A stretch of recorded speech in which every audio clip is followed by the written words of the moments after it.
Hey guys, I've got Luca. He goes by Cincinnatus in the comments. He's always in there. He's part of the fringe. He's one of us, and he's got boots on the ground. He's neck deep in this chip debacle. We've got a chip shortage, and I'm going to let him give us his take on it.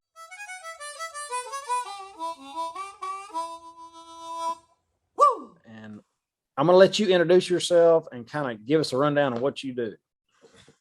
Absolutely. I appreciate you having me on here. And as you mentioned, so I'm in sales for a company. We manufacture sensors. So we're heavily in the automation space. And so as a result, the last couple of years, we've been pretty heavily involved with, a lot of the issues that you've seen, whether it be computers or cars, any of the headlines that I'm sure you've come across that, there have been issues coming out around these chips. And a lot of the questions that we see are, why don't we do this here? Why don't we do this kind of manufacturing on our own soil? And when you really dig into it, it's really not that easy. I mean, it's something that over time we have not only kind of exported the ability, but the amount of money that would take to spin that back up. I mean, it's a big hill to climb. Yeah, we're talking billions of dollars and probably years, right? Yeah. So I mean, really, now it's kind of like the snake eating its own tail, because now that there's a chip shortage, spinning it back up, like Intel, TSMC, some of the big players in this arena, they're trying to spin up production here in the U.S. They're trying to invest through the government and private to build these chips here. And that's the issue that they're running into, is that there's not enough chips to produce the equipment that's needed to produce the plants to do. I mean, across the board, it just kind of feeds into itself. And so, there are plans. I think 2024 seems to be like a big year when you're talking about the infrastructure kind of coming into play here. I know Intel had kind of recently bumped out their projections for when they think that this whole shortage is going to smooth out. Originally they kind of said end of 2022, then 2023. Well, now, it's kind of bumping back to 2024. And it seems like between the TSMC facilities that I think they're going to build 6 new plants in the Arizona area. And that should be kind of going online in the 2024 timeframe. Intel is investing heavily in Ohio, and they're going to be aiming to bring those plants online by around 2024 as well. So it seems like that's going to be kind of a big year to try and get things spun up here locally, and locally I mean here in the U.S. But again, that's kind of planning on best case scenario, and I think we've learned the last couple of years that that's it's not necessarily smooth sailing to open up a facility like this. So yeah. Whether it be the cranes needed. I was just looking at an article about how one of the cranes that they're using to build these sites out in Arizona, it's a company called Manitowoc Cranes, and they're using, it's one of 2 in the world. It's the biggest crane that they offer. I mean, this thing is like 2,300 tons. It's massive. And so, you need equipment like that. I mean, it took, I think they said it was like 150 semi trailers to load this thing there. I actually worked around that one. Oh, Sure did. In North Carolina, I believe that was one. It was like either the biggest or the second biggest. And it was so many tractor trailers. Anyway, yeah, it's a big deal. It's a huge deal. And so, I mean, it's not something that you can just snap your fingers and say, okay, well, let's just spend this money. We need to spend on infrastructure. Let's just throw money at it, because it's not just money. I mean, you got to literally pave roads to get this kind of stuff done. And let alone, I mean, that's like road infrastructure. You need resources. I mean, I was looking at the amount of water needed on a job site to get these things built. I mean, it's like millions of gallons to keep this site moving. And so it was kind of interesting to me when I saw that they're building in Arizona. You think of right now what's going on there, and the kind of hiccups that could come. Yeah, I mean, water in Arizona don't necessarily. Right. So, okay, let's back up a little bit. Okay, so I'm thinking Taiwan and what's the other place that has the majority of the chips? So TSMC is located in Taiwan, and they have like the lion's share of the market from what I understand. I mean, it's like over 50% of the market, and most people have never heard of that company because they kind of operate in the back end. So they started back, I want to say it was in the late 80s, as strictly fabrication. I mean, they were just building the chips. They did not do the designing and all that kind of. They left that up to Intel and the bigger players, the Qualcomms and all the, you know, the big boys that have had the intellectual property and still to this day kind of maintain that high level of intellectual property. But then now when it comes time to make it, all that stuff is sent over there. So, I mean, I think TSMC is now one of the biggest companies, you know, in the world. And, you know, they're making everything from iPhone chips to, I think they're now switching the chips from the MacBooks over to them. I mean, it's pretty vast. And then the other one is Samsung, and that's Korea. Okay, Korea, South Korea. Yep. Yeah, that was the other one. Okay, so there's like, I want to say there's like 3,000 computer chips that go into, or microchips that go into a F-150. It's 1,000 to 4,000 depending on the car. That's what I've heard or learned. You know, that's Google knowledge. But it's just mind-boggling how many computer chips we actually need. Is there any resources that we have to get from foreign countries to build these chips? Well, I mean, just like all the other stuff. Yeah, I mean, we're resource rich, and I think we could do a lot of the stuff, you know, a lot of that legwork on our own. But I think, yeah, there would inevitably be things that we have to bring in to make it work. I want to say neon. You heard of neon that comes from Ukraine? A bunch of it. Probably. That's supposed to be part of it. And that again, I don't design the chips. I just see kind of on the ground some of the repercussions from the shortages. So I can't talk to that as much. Well, let's get into that. That's what I want to know about. I want to try to make sense of it. You know, you brought up the F-150, right? And so, you know, you look at these automakers, that's one specifically that has been hit pretty hard throughout this whole ordeal with the chip shortages, you know, whether it had been the Super Duty plant where they were parking, again, I think a lot of people saw those headlines where you saw all these trucks parked at the Kentucky Speedway.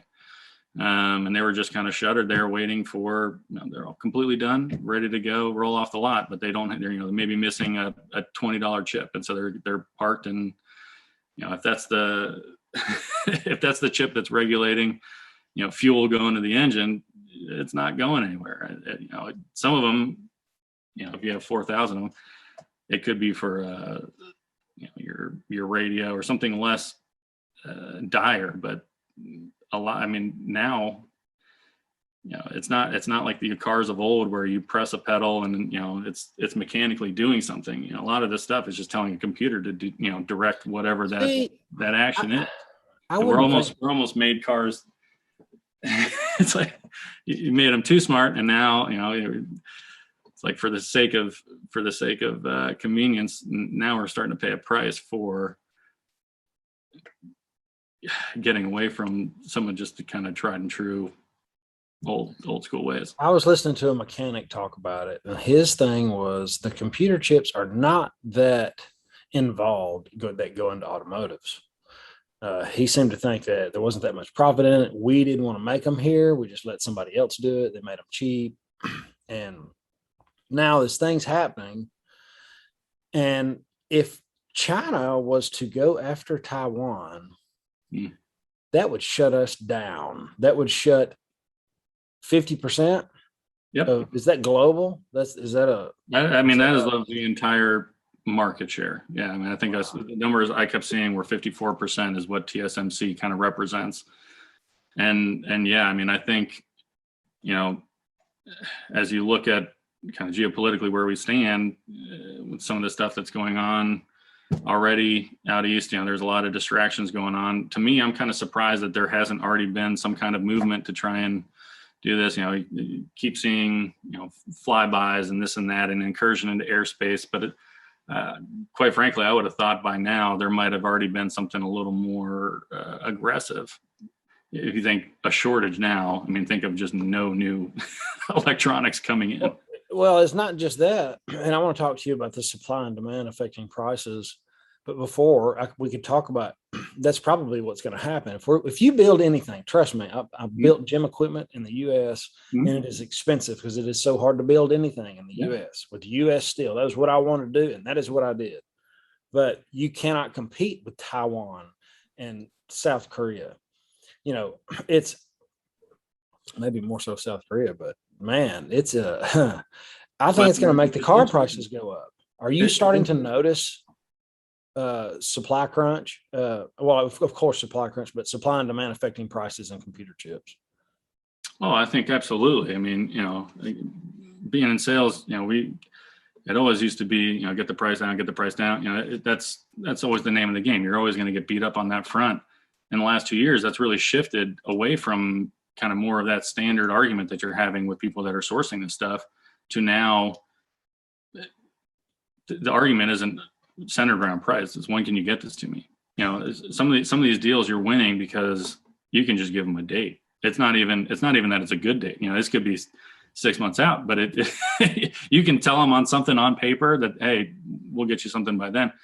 That's good enough for them because you're starting to see just in the industry that I work in. I mean, you're starting to see lead times that used to be, on the long end, 6 to 8 weeks. They're stretching, 6 months to a year. So you've got chips out 6 months to a year that you know of. And that's crazy.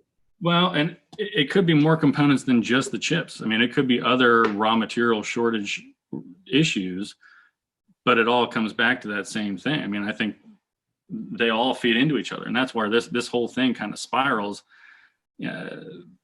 That's the slippery slope. Is that like I said earlier, when just spinning something up like this, you can't get the equipment to do the actual fabrication. It's like working on a perfect timeline that doesn't exist anymore. So now you got to figure out, how if you can get the labor to build the plant.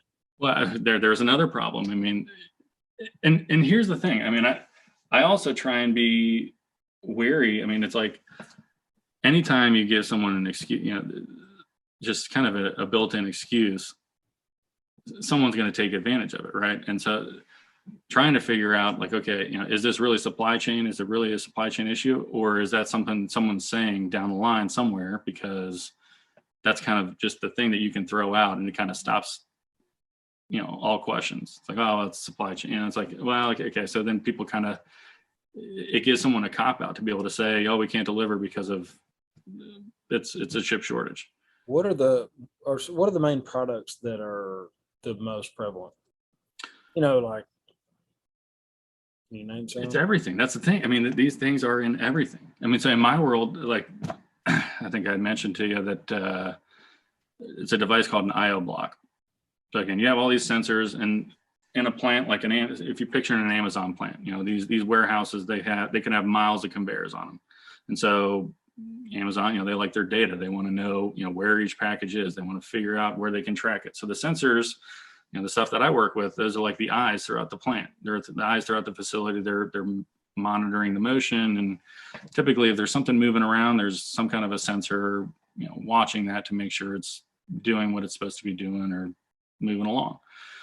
Well, all those feed back into something, and one of the main, modes of communication that a plant like that would use is something called IO link. IO blocks are kind of the brain of that operation. So, all those eyes kind of feed back into that block. And that, I was talking with the customer yesterday. I mean, those lead times, you're starting to see, like I said, 6, 8 months, a year. And, planning around that. How do you Amazon's not going to, they're not going to accept that. How do you build a plant and say, okay, yeah, well, we'll get the, we have this $10 million conveyor system ready to go, but it's waiting on a, $200 IO block. I mean, that's $1 waiting on a dime, and it's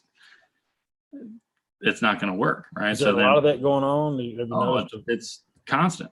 It's constant, and that's why, I mean, again, the name of the game has changed a lot in the last couple of years. From, give me the cheapest price you can get, or give me the, whatever. Now it's more, Just get it. when can you get this for me? I mean, anything's better than nothing that's not there. And so it has been a paradigm shift in terms of those conversations. I think that's going to happen to several things. Oh yeah. I mean, look at the grocery store, right? I like XYZ pasta. Well, XYZ pasta with the spiral noodles, that's not there today. So I'm going to have to go buy this one. It's like, okay, well, you can still get pasta, but are you going to get the one that you wanted? I don't know. I mean, it's just. It doesn't work that way with computer chips, though. You need the one you need. Right? Yeah. I mean, certain things, they're not as commodity based. So certain things, you're computer chips are way more complex than a pasta, right? I mean, when you're talking about these semiconductors that we're discussing, right? I mean, something the size of a fingernail can have 50 billion transistors in it, right? So it's 50 billion tiny little transistors all working to make this whatever function it is. That's and so I mean, to put that into perspective, I mean, like a human hair is 100,000 nanometers.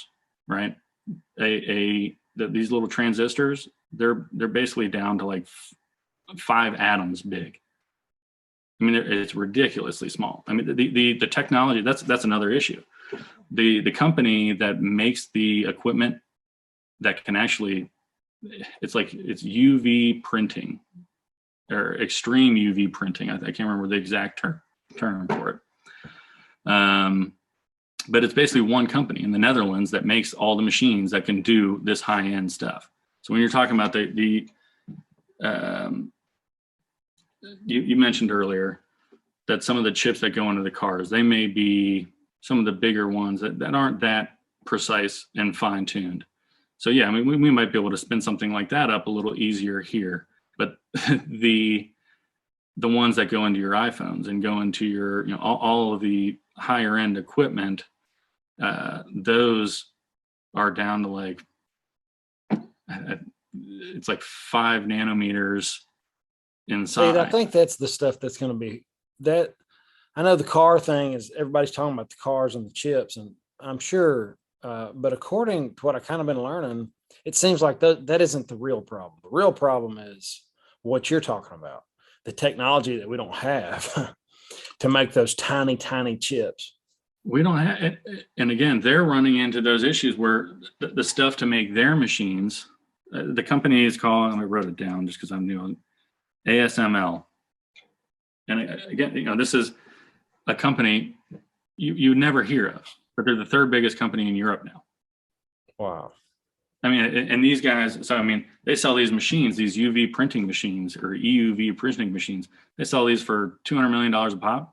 So I mean, it's not like you can just grab this. It's not you can go just say, hey, let's open up a shop and we can bootstrap this thing. It's not doable. And now they're running into the issues where the chips to make their machines are stretching out farther and farther. So they're, again, when you talk about that snake eating its tail, I mean, it kind of spirals where it feeds in the issue, creates more ripples in that same sector that create more ripples throughout. So what's the worst case scenario? What's about that? What do you think's coming, and how can we profit from it? Well, worst case scenario would be, something happens to those facilities in Taiwan. I mean, whether or not China moves in, China moves into the neighborhood and they take control. They might not cut something off immediately, but I mean, imagine, that's like having Damocles' sword just dangling above your neck. I mean, how much autonomy are we going to have if all of a sudden they can shut off a switch that basically means no new electronics are coming in?